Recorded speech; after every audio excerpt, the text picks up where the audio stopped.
Welcome,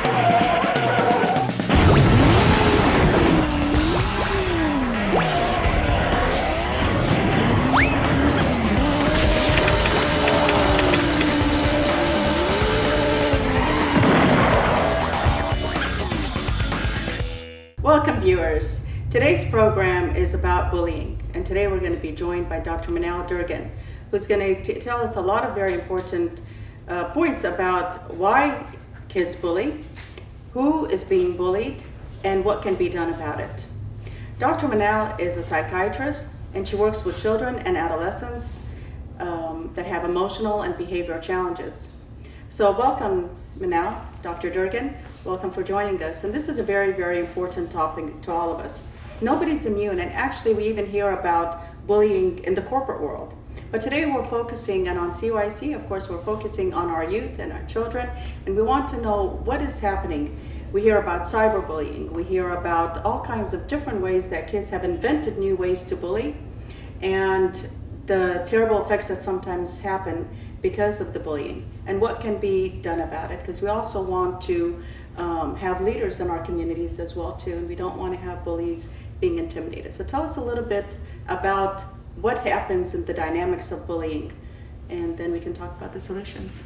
Absolutely. It's great to be here, Marilyn. Dr. Claudius, thank you for having me. Well, a few facts about bullying. Bullying, it's a common experience.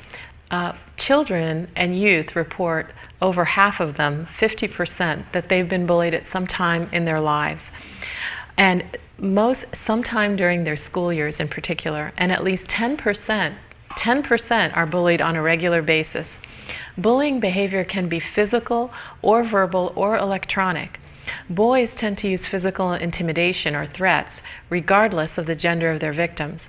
Bullying by girls tends to be more often verbal, usually with another girl as a target. Bullying has even been reported online, in chat rooms, through emails, on social networking sites, and this is known as cyberbullying. Children who are bullied often experience real suffering that can interfere with their social and emotional development, as well as their school performance. Some victims of bullying have even attempted suicide rather than continue to endure such harassment and punishment. Children and adolescents who bully thrive on controlling or dominating others. These are the ones who do it repeatedly. They have often been the victims, the ones that bully, of physical abuse or bullying themselves. Bullies may often be depressed, angry, or upset about events at home or in the school. Children targeted by bullies, they tend to also fit a particular profile. Bullies often choose children who are passive, easily intimidated, or have few friends. Victims may also be smaller or younger and have a harder time defending themselves. If you suspect your child is bullying others, it's important to seek help for him or her as soon as possible. Without intervention, bullying can lead to serious academic, social, emotional, and even legal difficulties. Talk to your child's pediatrician, teacher, principal, school counselor, or family doctor. If the bullying continues, a comprehensive evaluation by a child and adolescent psychiatrist or other mental health professional should be arranged. This evaluation can help you and your child understand what is causing the bullying and help you develop a plan to stop the destructive behavior. If you suspect your child is a victim of bullying, ask him or her to tell you what's going on. You can help by providing lots of opportunities to talk with you in an open and honest way. At home, parents can help reduce bullying through the following actions. Raise your children in an authoritative but not authoritarian manner. That means be firm but not punitive. Establish consistent limits but offer choices. Listen to your children so they know they are important and respected. Encourage and support your children daily so that when challenges arise, they can meet them confidently. Then recognize that your children reflect your values. So teach your children to treat everyone with respect and kindness. Never ridicule those who are different, and model effective communication techniques for your children. For if you speak offensively to waiters or waitresses, teachers, or sales clerks, you are showing your children that bullying is acceptable. Then talk with and listen to your children every day. Ask open-ended questions about whom they spend their time with at school, what they do on their way to and from school, and what goes on in the hallways. If children feel valued and listened to, they'll be more likely to let parents know if bullying occurs. Also, help your children establish a strong support system. Arrange for social visits with other children. Encourage your children to join clubs and sports programs. Having strong friendships builds self-esteem. This serves as a deterrent to bullying, as does having a group of friends to hang out with at lunch or on the bus or when walking home. Children are more likely to be targeted by bullies when they are alone. This is something that I'd like to ask you about because, children go to schools. Schools are meant to be social settings.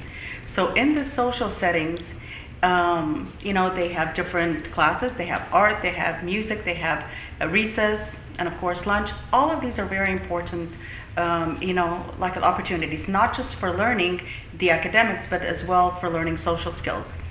And one of the things that I find that I would encourage parents to do, and I'd like to get your opinion on this, is to volunteer, some hours at your children's school. Some schools make it mandatory, some schools it's optional.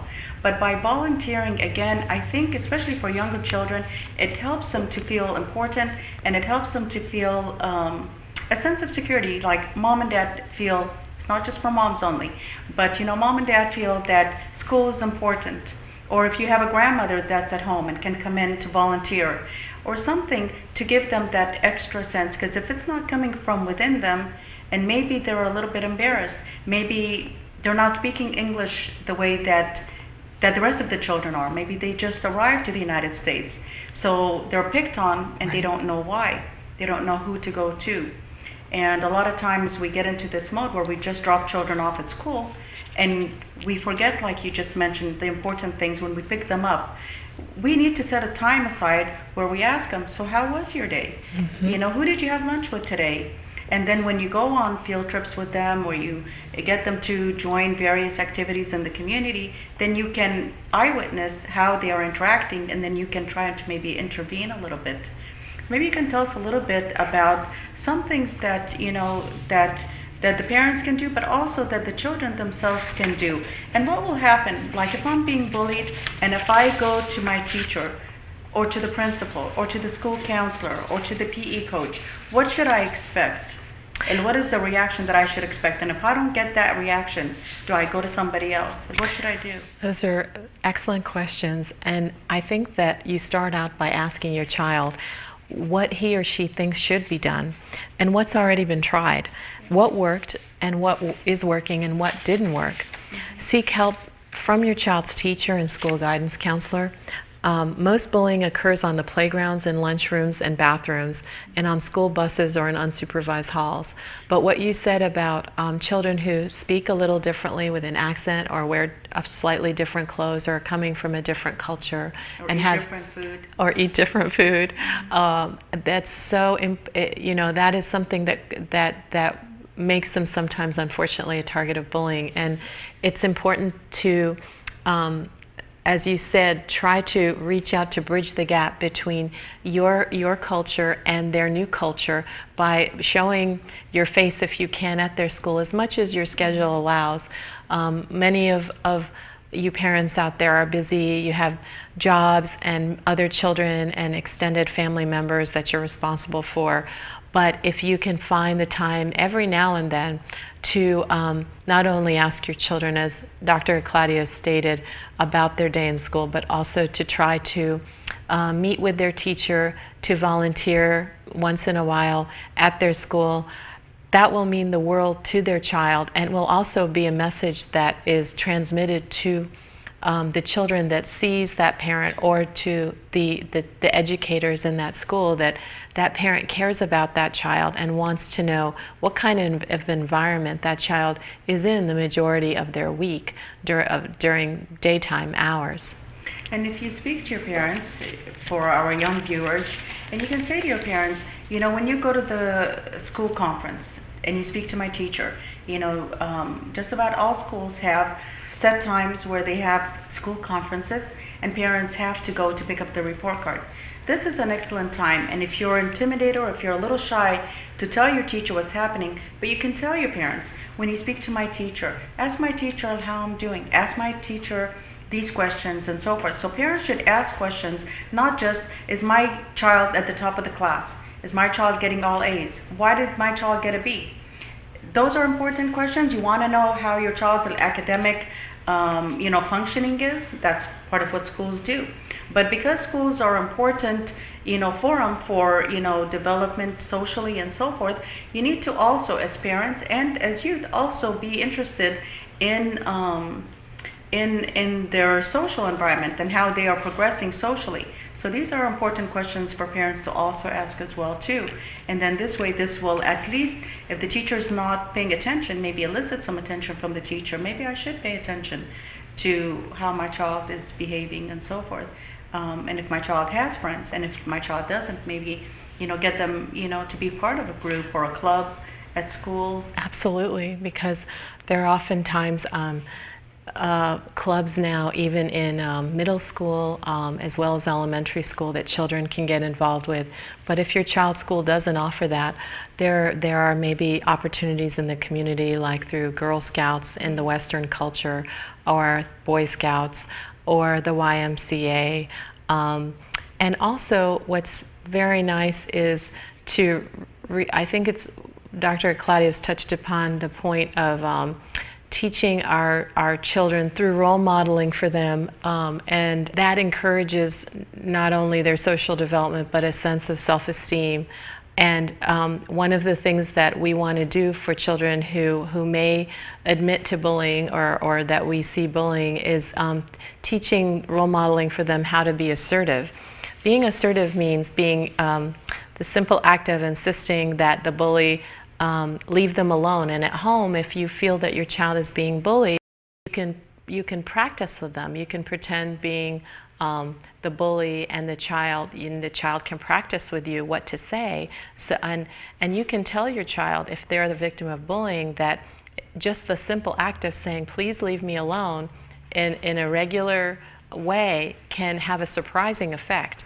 And this, because oftentimes the purpose of a bully of their bullying behaviors to get a response from that child that they're victimizing or bullying. So if the child does not respond except with a calm response, if the child doesn't cry, if the child doesn't have a lot of problems, they're going to see that their bullying does not affect the child, and they're going to tend to leave that child to do it more. Yes. And actually that is something that many of the children will say, many of the youth will say, if I tell, or they'll come and they'll confide in a counselor, but they'll say, but if I tell anybody, or they'll confide in their parents, it's going to get worse. Actually, it's probably going to continue to get worse and deeper if they know that they can get away with it. So, to identify the bullying, usually we'll stop it, because now all eyes are on the negative behavior, and then that person can get the attention. I don't know if you agree with that, but I would very much agree with that. I believe that all of the best practices in schools and in the mental health field that talk about bullying, they recommend ongoing monitoring of children that have been identified to have challenges of bullying other children. And these children need as much help and treatment as the children who are victimized by the bullying. These children often, as we stated before, can be depressed, can be angry, can come from homes or situations that might be in turmoil, or they might be thrust in a new culture or a new environment. And that doesn't mean that they're bad children. It just means that their behavior is wrong, and that we need to help support them and build support systems around them, and possibly seek professional evaluation if the plans that we build for them initially to stop this behavior are ineffective. So surely that the bully needs help, and the target child or youth is also in need of help too. And if it's not stopped at an early time, then certainly it can be worse. Well, I want our viewers to think now. That's how it can take place in school. Yes, girls can bully just as bad as boys can. Exclusion is even a form of bullying. So girls have their form of bullying, and so do boys. Neither one is acceptable. Think about what happens. Your children, the youth, you're spending a lot of time in Sunday school. You're going to church camps, you're going to church activities. All of these are wonderful. And for the servants, I want you all to keep this in mind too. Bring everybody together, match different personalities, do group activities where not just the talkative group is one group and the shy group is one group. Bring them all, mix and match, get everybody to integrate different ideas, different ways of doing things. And these are usually part of the solutions that we want, in our children. If they're not going to get that kind of self-esteem boost or that kind of assertiveness training, maybe at school or at home, but certainly they can start to develop that as part of Sunday school activities, so that part of the activity itself is also social training, social skills, and so forth. And if there are bullies within that group, certainly that can be addressed in a wonderful Christian manner to get that behavior to be more productive. And for the timid child, maybe we can bring a leader out of this child. So certainly it's all possible. Well, thank you again, Dr. Durgan. You're always wonderful to share a lot of your insight with us. And we hope our viewers will join us again for another episode of Route 139.